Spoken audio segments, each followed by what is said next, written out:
The cafe felt emptier than usual, the chatter around me blending into a distant hum. I sat there, fingers tracing patterns on the now cold espresso cup. Each sip carried the bitterness of regret, a stark contrast to the frothy warmth it once held. "Shelley, are you okay?" The concern in Maria's voice broke through my reverie. She was my colleague, a friend in a workplace that now felt like a distant memory. I managed a weak smile, trying to hide the turmoil brewing within. "Yeah, just a rough day." It was an understatement. It felt like the world had collapsed around me. "Is it about what happened with Dr. Richards?" Maria asked softly, her eyes filled with understanding. I nodded, feeling a lump form in my throat. I shouldn't have said those things, but he... My voice trailed off, the memory of the confrontation vivid in my mind. Dr. Richards was always difficult, but that day, I couldn't hold back. "You stood up for yourself, Shelley. Anyone would have reached their limit with him," Maria reassured me, squeezing my hand gently. "I know, but now..." The weight of the words lingered as I thought about the bills stacking up,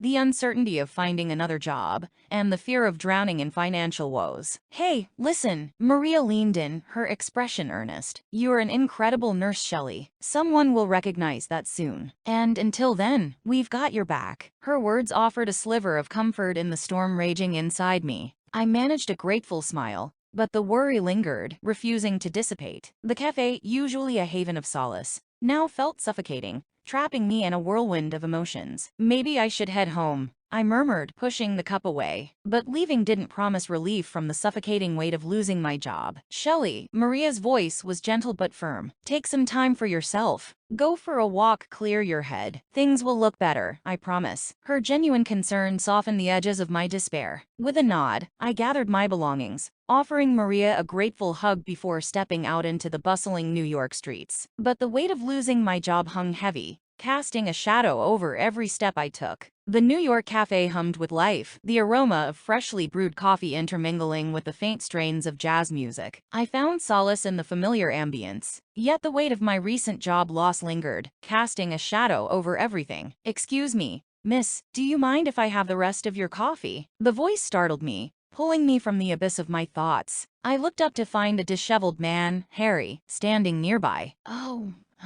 sure." I pushed the cup toward him, surprised by his request, but not entirely opposed. It wasn't like I was going to finish it anyway. "Thank you kindly." He settled into the seat across from me, his weathered face holding a warmth that contradicted his appearance. "Are you feeling all right?" I asked tentatively, unsure of why a stranger would approach me, especially in this vulnerable moment. Harry's eyes crinkled at the corners as he chuckled softly. "As well as can be, given the circumstances." I studied him for a moment, noticing the weariness in his eyes that spoke volumes of unseen struggles. "I'm Shelley, by the way." "Nice to meet you, Shelley." "I'm Harry." He offered a gentle smile that seemed to carry years of stories within. We sat in comfortable silence for a moment, the air thick with unspoken understanding. There was a peculiar comfort in sharing the space with someone who didn't judge or prod with probing questions. "Sorry, I didn't mean to intrude." Harry finally spoke, breaking the silence. "It's just... well, sometimes a little company makes things feel less heavy." I managed a small smile. "No, it's okay. Honestly, it's been a rough day." "Rough days have a knack for showing up uninvited," Harry remarked, his tone carrying a hint of wisdom. "Yeah, they do." I sighed, feeling a sliver of relief in being able to voice my troubles to a stranger who listened without judgment. "Can I offer you something?" I gestured toward the menu, grateful for his presence amidst my turmoil. "Ah, no need to trouble yourself, Shelley," Harry replied, a hint of gratitude in his eyes. "But perhaps a warm meal wouldn't be such a bad idea." I waved over the server, placing an order for a couple of sandwiches and a steaming cup of coffee. As we waited for the food to arrive, a sense of camaraderie settled between us, the cafe's ambience shifting from somber to something warmer, something akin to hope. The aroma of freshly prepared sandwiches filled the air, and the warmth of the coffee cups nestled between our palms offered a comforting embrace. Harry and I delved into conversation, sharing bits of our lives that seemed to bridge the gap between our seemingly different worlds. "You know, Shelley, it's not every day you meet someone who's willing to share a meal with a stranger," Harry remarked, his eyes reflecting gratitude. You listened when I needed it. It felt right." I replied, shrugging off the significance of my gesture, even though it felt like a small act of kindness amidst the chaos. Harry smiled appreciatively, taking a bite of the sandwich. For a moment, The world outside the cafe seemed to fade away, leaving only the two of us, two souls finding solace in unexpected companionship. It's a cruel world out there, Harry spoke after a while, his gaze wandering out the window to the bustling streets beyond. Everyone's battling their own storms, some just have better shelters. His words struck a chord, resonating with the struggles I faced, the uncertainties that clouded my future. I guess we're all just trying to weather through it, I mused, sipping on the coffee that now held a hint of comfort. It's the little gestures that matter, Shelley, Harry said softly, his eyes meeting mine. A meal shared, a conversation, they can carry a world of meaning. There was an unspoken understanding between us, a shared sense of compassion that transcended our circumstances. In that moment, the weight of my own troubles seemed lighter, as if by offering Harry a meal, I had also nourished a part of my own spirit. As we finished our food and the conversation flowed effortlessly, I couldn't help but feel a sense of gratitude for this unexpected encounter, for the understanding that Harry offered without judgment. It was a moment of respite in the midst of chaos, a small glimmer of hope that things could be different. The cafe's atmosphere had shifted from the weight of our troubles to a shared understanding, a momentary reprieve from the chaos of our lives. But as Harry spoke, there was an unexpected twist that left me bewildered yet intrigued. Shelley, there's something I must tell you, Harry began, his tone carrying a hint of secrecy. I furrowed my brow, curious about what revelation could follow our candid conversation. What is it? I'm not exactly who I seem to be, he confessed, a faint smile playing on his lips. The statement was cryptic, and I couldn't help but feel a pang of curiosity mingled with confusion. What do you mean? Harry's gaze softened as he revealed, I'm actually a psychologist, conducting a social experiment. The revelation was a curveball I hadn't expected. The homeless man who'd shared a meal and a heartfelt conversation was part of an elaborate study. It felt surreal, yet strangely fitting considering the unexpectedness of our encounter. A social experiment, I echoed, trying to make sense of the revelation. Yes, I've been living as a homeless person, observing human interactions in different situations, Harry explained. It's all part of understanding empathy, compassion, and genuine connections. I mulled over his words, realizing that despite the experiment, the connection we'd formed seemed authentic, genuine. So, everything we talked about, it was part of your study? I asked, a mix of curiosity and a tinge of disappointment coloring my voice. Harry's expression softened, understanding the conflicting emotions that surfaced. Yes and no, Shelley. The experiment is real, but our connection, our conversation, that was genuine. Your kindness, your empathy, they're real, and that's what matters most. His words resonated deeply,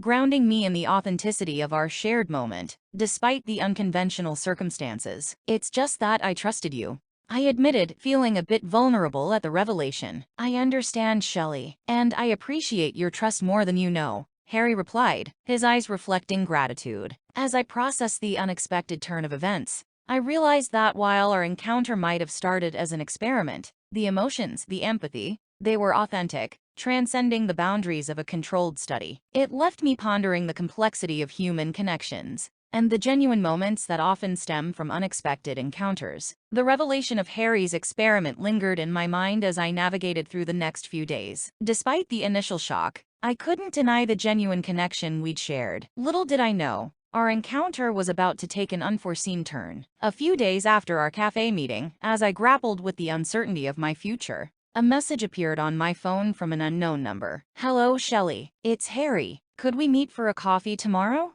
I have something important to discuss. Curiosity mingled with apprehension as I agreed to the meeting. The next day, we met again at the same cafe, but this time, Harry wore a faint but unmistakable smile. Shelley, I've been thinking about our conversation and your resilience, Harry began, his demeanor more serious yet brimming with an underlying excitement. I appreciate that, Harry, but with everything going on, I'm not sure what I can. My words faltered as he cut in. I want to offer you something, Shelley. His gaze held an intensity that demanded attention. A job? I blinked in disbelief, my mind struggling to process his unexpected offer. A job? Yes, at my medical clinic, Harry explained, his voice filled with conviction. Your empathy, your resilience, they're qualities I value. You're precisely the kind of person I want on my team. The weight of his words settled over me, the offer both bewildering and incredibly enticing. It was a chance to rebuild, to find purpose again. and I couldn't deny the allure. But why me? I couldn't help but ask, the disbelief evident in my voice. Because you didn't just sympathize with my situation, Shelley. You empathized. You cared, Harry replied earnestly, his eyes holding a depth that spoke volumes. And that's a rare quality, especially in our field. I was at a loss for words, grappling with the whirlwind of emotions. The prospect of a new beginning, a chance to channel my compassion into something meaningful, was both exhilarating and daunting. Take your time to think about it,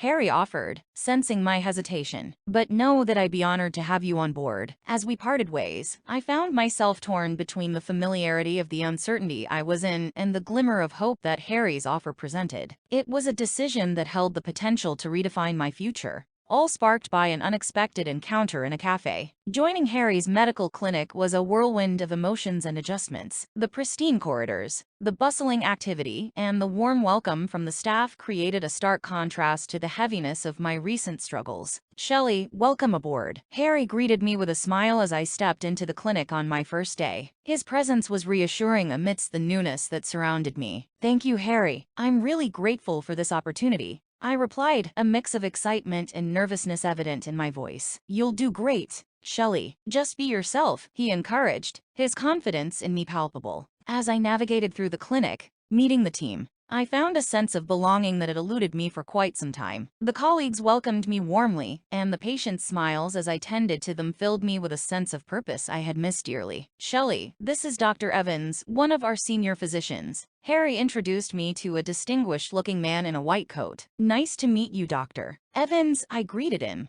trying to mask my nerves. Likewise, Shelley. Harry speaks highly of you. We're thrilled to have you here, Dr. Evans replied, his demeanor warm and encouraging. The support from the team eased my transition, and with each passing day, I found my footing in this new chapter of my life. The clinic became more than a workplace. It became a haven where my skills were valued, and my compassion found purpose. Shelley, you handled that patient admirably, Harry commended one afternoon, observing my interaction with a distressed patient. Thank you, Harry. I'm learning a lot from everyone here, I acknowledged, feeling a sense of accomplishment. Your empathy shines through, Shelley. It's a rare quality that makes a significant difference in patient care, Harry praised, his words filling me with a sense of validation. As the days turned into weeks, the clinic felt less daunting, and I embraced the challenges with a newfound sense of confidence. The gratitude in patients' eyes, the camaraderie with colleagues, it all stitched together a sense of fulfillment that I hadn't experienced in a long time. Each day was a step forward, a testament to the resilience that had brought me here. The opportunity Harry had presented wasn't just a job. It was a chance for a new beginning, a chance to rediscover myself in a space where compassion was valued above all. As weeks turned into months at the clinic, I found myself reflecting on the remarkable turn my life had taken. The sense of gratitude for the opportunity Harry had extended never waned, and each day brought new lessons and experiences that shaped me in ways I hadn't anticipated. Sitting at my desk one evening, poring over patient files, I couldn't help but marvel at the transformations both within the clinic and within myself. The clinic buzzed with efficiency, a symphony of dedicated professionals working harmoniously to provide compassionate care. Shelley, mind if I join you? Harry's voice interrupted my reverie, drawing my attention away from the files. Of course, Harry. Please have a seat, I gestured, offering him a warm smile. He settled into the chair opposite mine, his expression a blend of pride and camaraderie. You've settled in remarkably well, Shelley. Your dedication to our patients is commendable. It's all thanks to the opportunity you gave me, I replied sincerely, feeling a rush of gratitude for his unwavering support. It was your compassion and resilience that stood out, Shelley. I merely recognized it, Harry remarked, his tone filled with genuine appreciation. Our conversation shifted from work to life in general, discussing the challenges we faced and the victories we celebrated. In those moments, I realized the depth of the bond we'd formed, a mentorship that transcended the professional realm. Shelley, I wanted to express my gratitude for what you bring to this clinic, Harry began, his words carrying a weight of sincerity. You've made a remarkable difference, not just in patient care but in the atmosphere here. Your empathy is contagious. Thank you, Harry. Your trust in me means a lot, I replied, feeling a sense of fulfillment in being recognized for more than just my skills. It's not just about skills, Shelley. It's about heart. And you have a big one, Harry said, his gaze reflecting genuine admiration. As we concluded our conversation, I found myself reflecting on the journey that brought me here. The chance encounter with Harry in the cafe, the empathy we shared, and the opportunity that blossomed from it, all pieces of a puzzle that had led to this new chapter in my life. Leaving the clinic that evening, I carried with me a renewed sense of purpose, gratitude for the unexpected twists that life had presented, and a commitment to continue embracing compassion as the cornerstone of my journey ahead.